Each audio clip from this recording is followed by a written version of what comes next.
Hey, welcome in.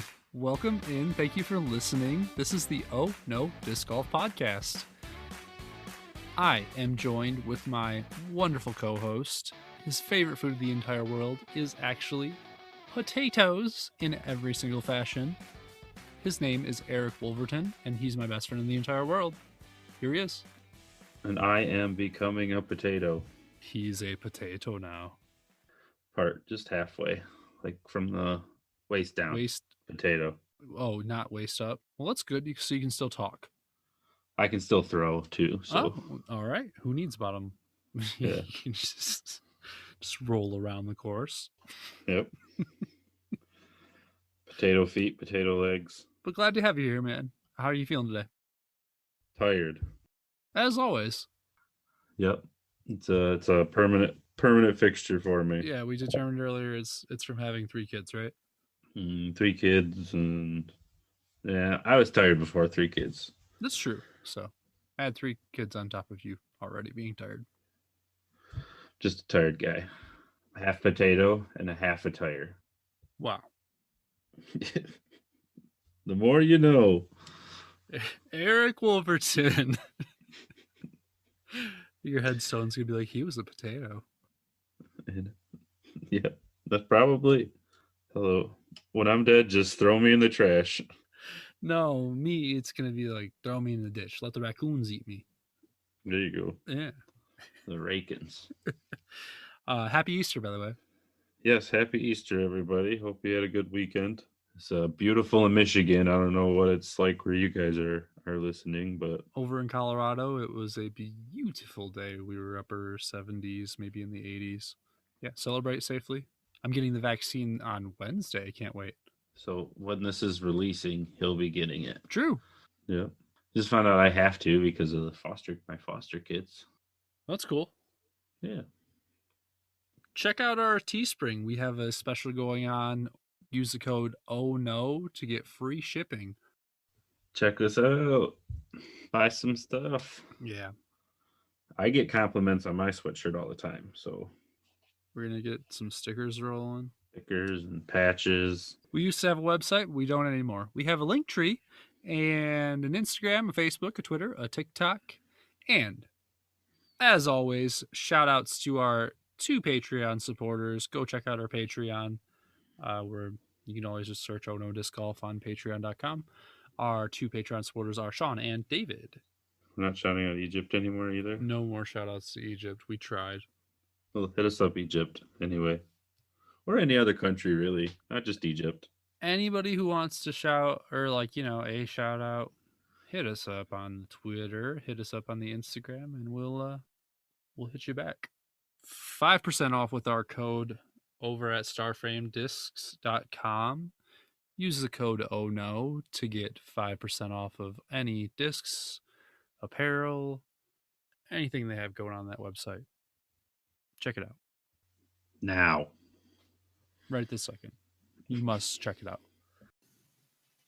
Today's podcast sponsor is Anchor. Anchor is the easiest way to make a podcast. First off, it's free. Second off, you can record and edit your podcast there. Also, they will distribute your podcast so you can be heard on Spotify and Apple Podcasts. It has everything that you need to make a podcast in one place. Download the Anchor app, or you can go to anchor.fm to get your podcast started today. This is what we're using on our podcast, so I can wholeheartedly recommend this, guys. Eric, what are we talking about today? We got some pretty good stories for you that happened over the past week in our disc golf lives. We're going to give you a quick rundown of the Lone Star Classic results. We didn't get to watch a lot of it, but we figured you guys might want to know who won. And we're going to tell you our top 5 Easter candies. Top 5. Yep, that thing. And a couple candies that we absolutely hate. Bottom 5. Bottom 2. Bottom 2. Nailed it. So last week, I said it was almost going to be impossible for people to throw their disc in the water at a local course called Freeland Disc Golf Course. It's in Freeland, obviously. You did say that. Yeah, and Went there a couple days after the episode released, and I shanked it over the water into a bench, and it rolled within about an inch of the water. So it's not that hard. It's not as hard as I originally pictured it being. Words came back to haunt you, huh? Yeah, they're like, oh yeah, we'll get you. That'll happen. Yeah, but other than that, it was a really good disc golf week of disc golf for me. I think I got out 3 different times to Nice. play. Played with some locals. I played with like a local 40 pro MA, like what is it called, MA 40, a pro, like the pro 40 division. I can't think of what the exact name for it is, but I think you got it. yeah, I think it's MA 40, but MA 40 plus. But he was a really good guy. Hopefully have him as a guest to help talk forehands, because it is not our strong suit. We're both learning. Yeah, we're working on it. It'd be nice to have Experienced. more experienced person so we can learn as well as you guys can learn too. Took my daughter out with me to play disc golf in Cass City. She's a disc golfer and caddy in training, so Nice. that was fun for me. She gets tired through about 6 holes. Telling you what discs to play. No, she just likes to come. But she gets to wear my cool bucket hat, so that makes her happy. Ooh. What about you? What'd you do this week?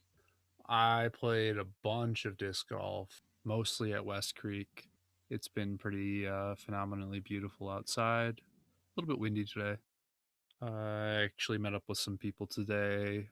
Shout out Brandon from the Dragon Disc Golf Club. They're pretty nice. Dragon. Yeah, they put on a ton of tournaments, and I've talked to this tournament director a few times. Really cool guy, potential guest on the podcast too. So I actually just ran into him earlier today. So I chatted for like 20 minutes, and unfortunately, I'm on a wait list to get on to the tournament that is right next door to me. I missed it by a couple days. Did you miss? Is that the same one you missed last year? Ooh. Yep, same one I missed last year. It's salt on the wound, Eric. No, can't let you feel too good about yourself. It's fine. I mean, I'll try and catch some other stuff. And they have a weekly tag league that they do every Monday. I won't be able to go this Monday, but I'll be able to go next Monday. And I think I'll be able to do that weekly from like now on. So technically, like this past Monday, you weren't able to make it. Correct. Okay, but no funny oh no stories like me. I haven't hit anybody. I've had some bad throws. Oh yeah, that's not exactly like an oh no story. That's like a okay, yep, that's normal. What do you mean by an oh no story?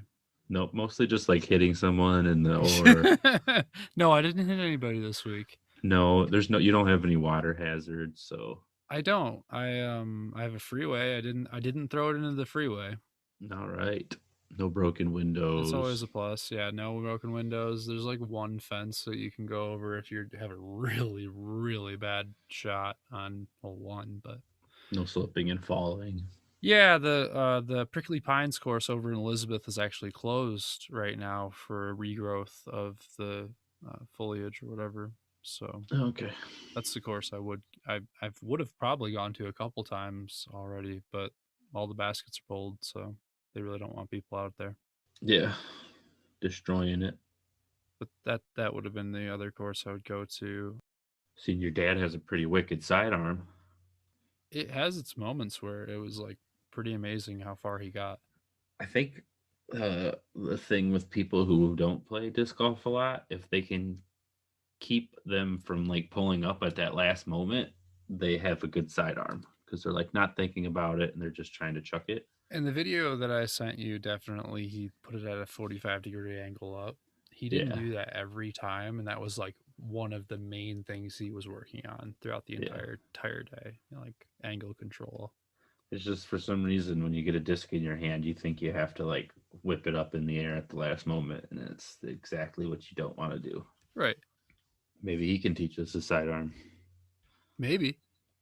Maybe. I played 9 holes with a guy who was into I think it was like MA 40 plus as well. He's gonna go play at DDO, I think. That'll be sweet. That's like if I was ever doing like a big tournament, that'd be like the last one I want. It's just a bomber course, isn't it? I think it's 3 different courses, but I think they're all on the Emporia Country Club, though. gotcha. I don't know. Could be wrong. Don't fact check us, Some because beautiful courses though. Another guy named Tyler. I don't remember what his last name was, but shout out Tyler. Tyler, you the man. That's really, I mean, I've just played my regular course. I haven't done amazingly well. A lot of roller coaster rounds. Lots of wind is back, huh? I had a couple of good days of, I don't know what to call it, like, stillness, lack of wind. What is wind? But overall, it is a windy beast and makes for some tough putting. I've been trying to work the EMAC judge into my putting regimen, so that's been interesting. I'm not very great with it yet, I guess. Just in general, or It just has a little bit more lift than my threes, so gotcha. just kind of learning where the lift is, I guess.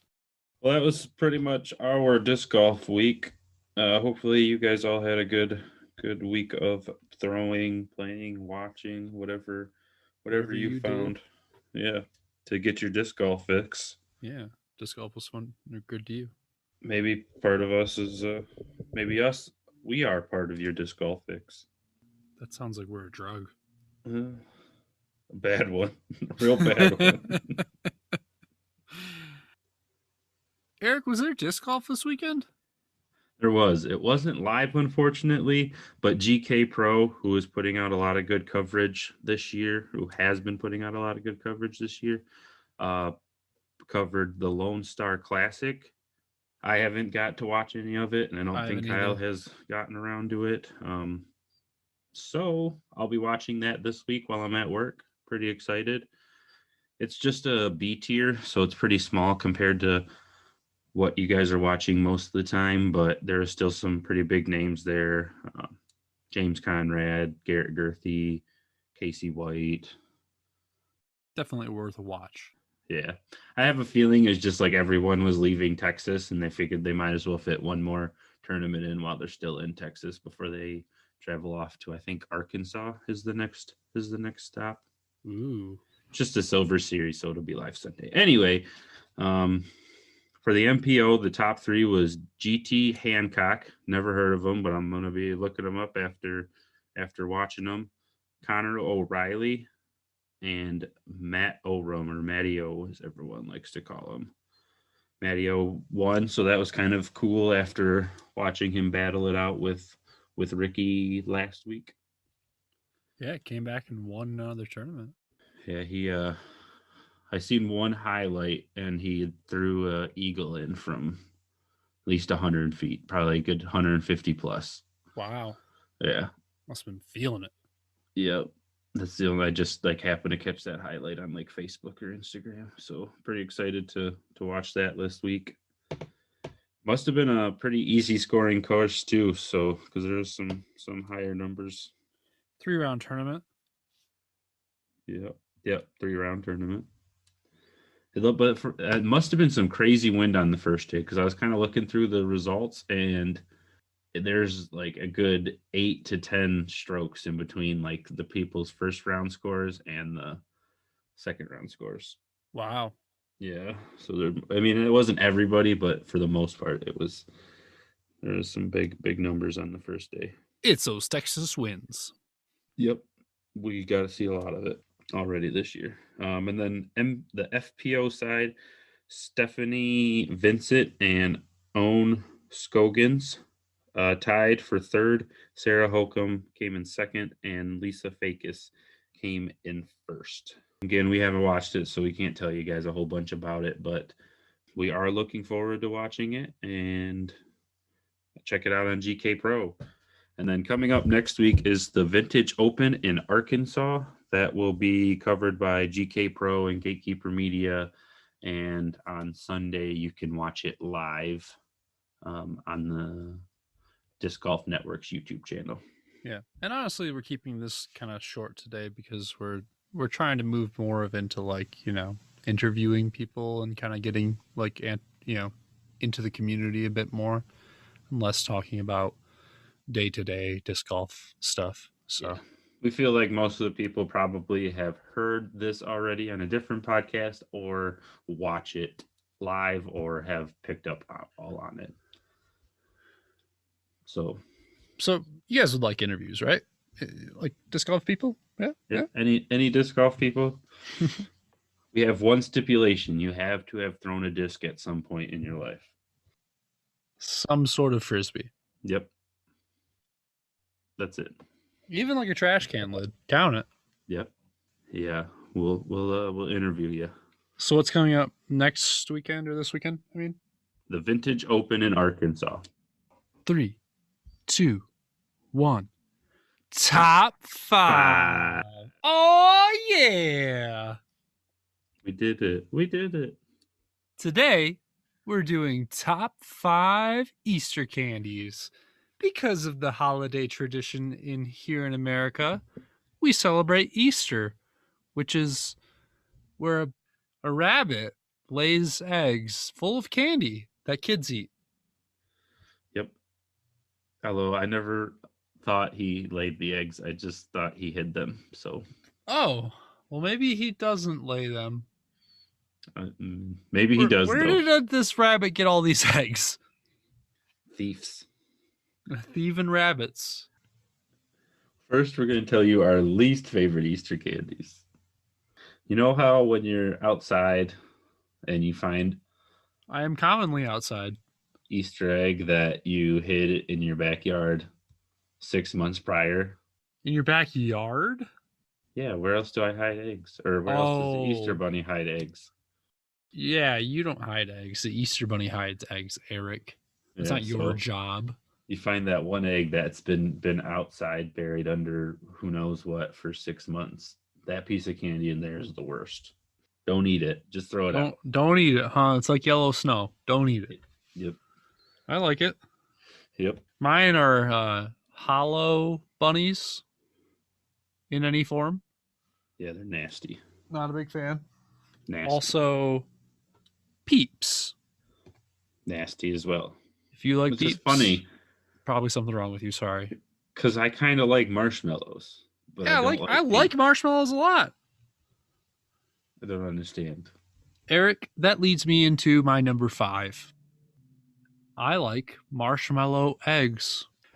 I shared this spot, marshmallow eggs and caramel eggs, because I feel like the egg category is kind of, a single category.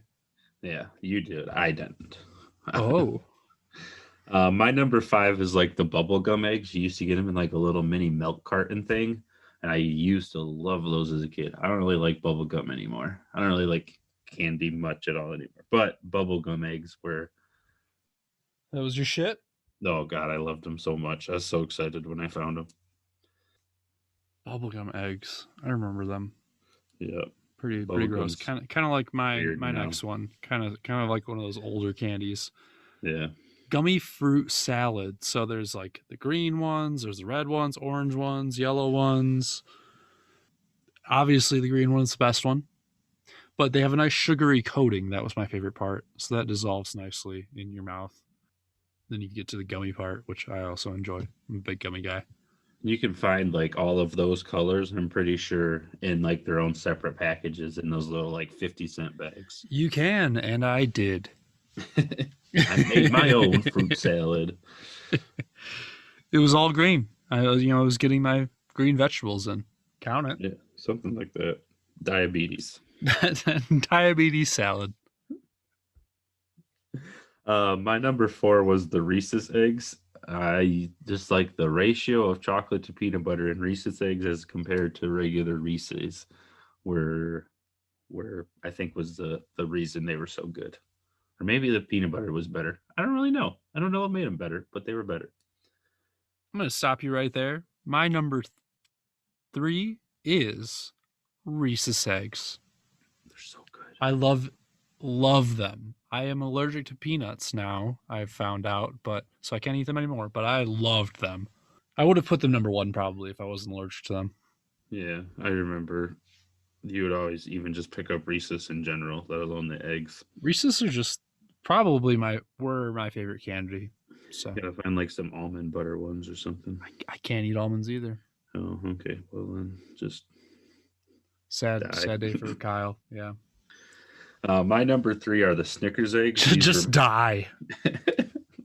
Thanks, Eric. Thanks, Eric. I appreciate that solid advice. Just die. I mean, if you can't have peanut butter, what is life anyway? My number 3 is the Snickers eggs. I think it's also the same idea. The ratio of nougat and caramel and nuts with the chocolate is much better than just a regular Snickers. But those are 3 things that I actually don't eat anymore. So it's not on my list, but I did enjoy a good Snickers egg. It was better than the candy bar Snickers. I'll give it that. yeah, it's just like the ratio. It's got to be the ratio. It's the only thing that makes sense in my head. That doesn't make sense to me because, like, why would that be better than the regular candy bar? Shouldn't the candy bar be better? No, because then they want you to go out and buy a bunch of Snickers eggs because they're out for a limited time, so they can charge an inflated price on these Snickers eggs. Yeah. Business economics 101. Who knew? Come to a disc golf podcast, get business schoolings. Oh no, Disc Golf Business School. Yep. My number 2 is Starburst Jelly Beans. This used to be on my list. This was a staple around my house. These were everywhere in all of the jar, like the little, candy dishes. Starburst makes the best jelly beans, though. They do. Best beans. Count it. I think easy number 2. Yeah. Everyone likes Starbursts. Most people like jelly beans. My number 2 is Jolly Ranchers. I get Jolly Ranchers all the time throughout the year, but my fiance usually gets me a big old bag of Jolly Ranchers for Easter. So you're number 1 and number 2 for me. It's like they're not even Easter candies. They're just candy. I don't eat Easter candies. There's no other Easter candies I eat. I can't. Listeners, light up Eric about this. He had a task, weaseled around it. You're the one who wanted to put hollow eggs on the list or hollow bunnies on the list. The listeners have been waiting. My number 1 is solid dark chocolate bunnies. I love dark chocolate. Love a nice solid bunny. It's the only time of year where you can get a bunny-shaped chocolate. And, it's not hollow. They say there's 5 servings. Guess how many servings it is to me? 1. That's a lot of chocolate. Eat that whole chocolate in 1 serving. Sorting? Yeah, sorting. Totally makes sense. Okay, so real question is, out of your top 5, which one do you think would be the easiest to play disc golf with? One hole of disc golf. What's the lowest score? The gummy fruit salad, I feel like if you got a bunch of them together and made like a good ball. Well, you gotta make it a disc. If you're gonna form them. Or a disc, I guess, yeah. I would have definitely went with the chocolate bunny. How are you supposed to make that into a disc? You don't have to make it into a disc, but you just chuck it like a disc? Throw it sideways like a four-handed, like a tomahawk. Boo! All right, Eric, what's your number 1? Swedish fish. Again, I know you can get them year-round, but the bag of Easter candy that we buy that the Easter bunny drops off for us has Swedish yeah, you don't want to spoil the Easter bunny for all the listeners. We might have some kids who listen. I hope not. Easter bunny's real. Where are your parents if you're listening to us? We swear on here, children.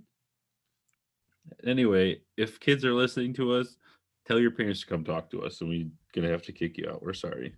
Why is it so waxy? I like the waxiness. Why don't you just eat wax? Do you eat candles? I don't. Is that your favorite thing? Is eating human earwax candles? Nope. Today we talked about our disc golf weeks, life, things. Some funny stories. Good stories. Secondly, we talked about the Lone Star results, which was really quick. And lastly, everybody's most anticipated top 5 ever. Top 5 Easter candies with very controversial picks. Yeah. But hit us up and tell us what your favorite Easter candy is. And we'll tell you why you're wrong. What's your favorite Easter candy? Is it a hollow bunny? If you like Peeps, hit us up. Is it Because Peeps? I wanna meet the one person who likes Peeps and is somehow keeping them in business. Yeah, Eric wants to know who hurt you. Yep. You throw yellow discs, don't you? Last thing I wanted to say, if you made it this far in the episode, thank you for listening. Leave a review if you can. But the reviews on Apple Podcasts really help us out, and we really appreciate them. So thank you if you've left one. But if you've made it this far, go ahead and leave one. Thank you for listening. Thank you for listening overall. And Eric, that's episode 11. That is episode 11.